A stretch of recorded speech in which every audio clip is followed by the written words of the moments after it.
My father's name was Ben Matthews. He was born in September of 1915. He lived 93 years and he died in the spring of 2008. One of his longtime jobs, and I think his favorite job, was as a Scottsboro police officer, where he served for several years. He had retired, of course, many years before he passed on in 2008. And he kept a lot of souvenirs, remembrances, and some things just junk in boxes in his house, where he lived by himself for many years after my mother passed. And my job was to clean out his house after he passed on. And many of the boxes I brought home and stored here at my house. And here you see one of the boxes that I brought from his house. And I'd like to go through it and just look at the contents of it and see what we can learn about my father. As I said, he was a Scottsboro police officer for many years. And you can see by the stack up here of patches, here's one of his shoulder patches that they used on their jackets and also on their shirts. Of course, these would fade out over the years and they would take these off and sew on fresh new ones. So he has one, there's 2, 3, 4, 5, 6, 7, and 8 patches. They're Scottsboro policeman patches. You can probably read it there, but it says up at the top Scottsboro Police, and down at the bottom it shows, it says the Friendly City, and the figures on the patch are a Scotsman, I suppose for Scottsboro, a Native American, and then in the middle it shows mountains, lakes, and industry, and a pair of shaking hands for the Friendly City. Some other patches they had on the uniforms were American flag patches, and he has, looked like 3 of those stored back in his box here. Some are well worn, some look almost new. The patch that the city police department had prior to the rectangular patch was this patch. It's an older patch, and it says Scottsboro, also says a Friendly City, Scottsboro Police, Alabama, and in the middle of that patch is a cotton boll. Since this was one time known as the Cotton State, that's the symbol on the badge. It looked like he had 2 of those. And there's a first aid badge that also was on his uniform. There's a card here that says commission, and it's a card by Bob Collins, the Jackson County Sheriff, issued to my dad, and it makes him a special deputy sheriff. This was issued in 1967, and he said it was had the authority to act as such until commission is revoked by me.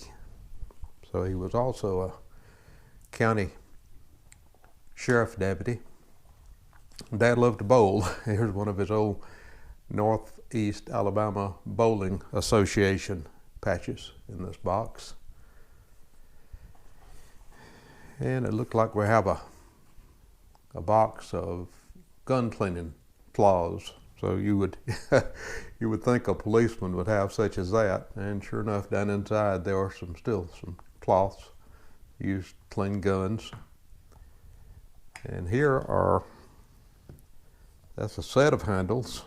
And he also had a second set of handles. They look like wooden handles, and his service revolver was a .38 caliber Smith & Wesson revolver.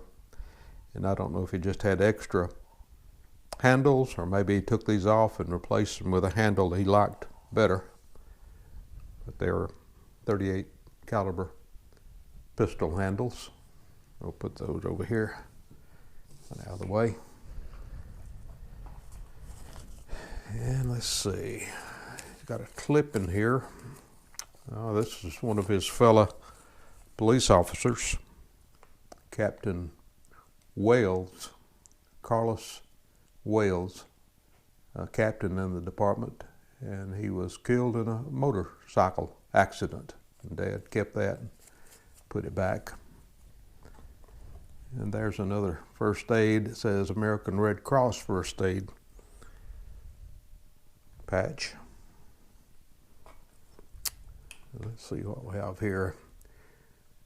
This is an old, you can tell by the size of it. It's a Beltone hearing aid. And I don't think it has, I don't know if it's all there or not, but it's a clip-on old hearing aid, for whatever reason, was in the box. And there's some things I won't know what is. Some plug of some sort. And shotgun shells. Let's see what we have here. 12 gauge shotgun shells. Red ones and blue ones, red ones and green ones. There's 2, 3, 4, 5, and Dad had a 12 gauge shotgun. There's 6.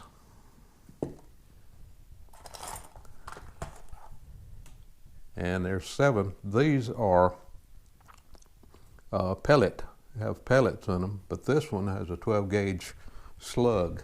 If you look in the bottom of it there, you'll see the slug. It's also a 12 gauge. So he had a bunch of shotgun shells, looks like. I'll put those over there out of the way. And I do not know what that would be. It looked like maybe a old camera film case, but it has a hole in the bottom of it. So I can imagine what that was used for. And these look like clips for a M1 rifle, I would guess. There's 4 loaded rounds there, clips for an M1 rifle. And here's a clip, also looks like for an M1, but these are practice rounds. You see the loading in the end, they have no bullet in it, just loaded with powder.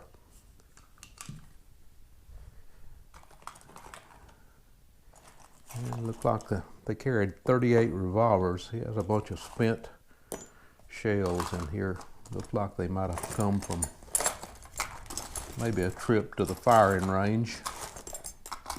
I don't know how many there are in there. And here is one huge, this is a pistol bullet.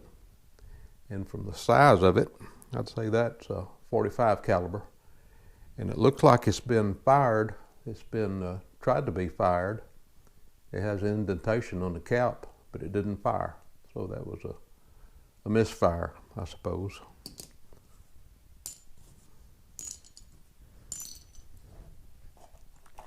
And a single die in there, and some more kind of junk. Some of this, I don't know what is. Some of it is just junk. This is looks like a car dealer tag, and it says it was a 1964. It doesn't say what kind of car. And an old house key that goes to nobody knows what lock. There's another spent 38, looks like, more junk. And of course, being a policeman and a hunter, these are 22 long rifle shells. And that's all I see of those. And it looks like the rest of that is pretty much just odds and ends. But here's a little box. And I'll be guessing about some of this, but it obviously meant something to Dad. He put it back and saved it. And I'm thinking that these are some emblems that might have come off of his military uniform. He was in service in World War II for a short time. I don't know what those would have. They probably had some meaning. Some of you people that know more about the military than I do might say what those are. But those were kept. It looks like a clip-on earring of some sort. And a ring that is missing its setting. And I don't think this is a diamond, but I think this possibly is what came out of that. You'll see it there.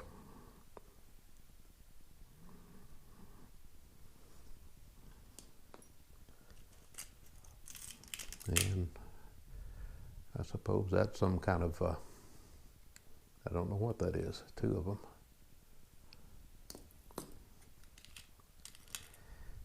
And these were probably, I'd guess, off of his military uniform, like a private emblem.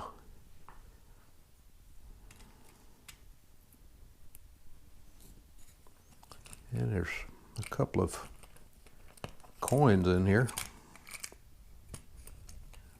and some other kind of pin. These coins look to be, I don't know if they are Spanish. Elizabeth II. I think these may be Canadian coins, looks like maybe. You can see the cracks in my old dry hands there pretty well. Well, that's about it. I don't see anything else of any interest down in there. Some odds and ends. So, that box has been stored back for no telling how many years. And I thought it'd be interesting to look through it. So that's it for this reveal. I'll see you later.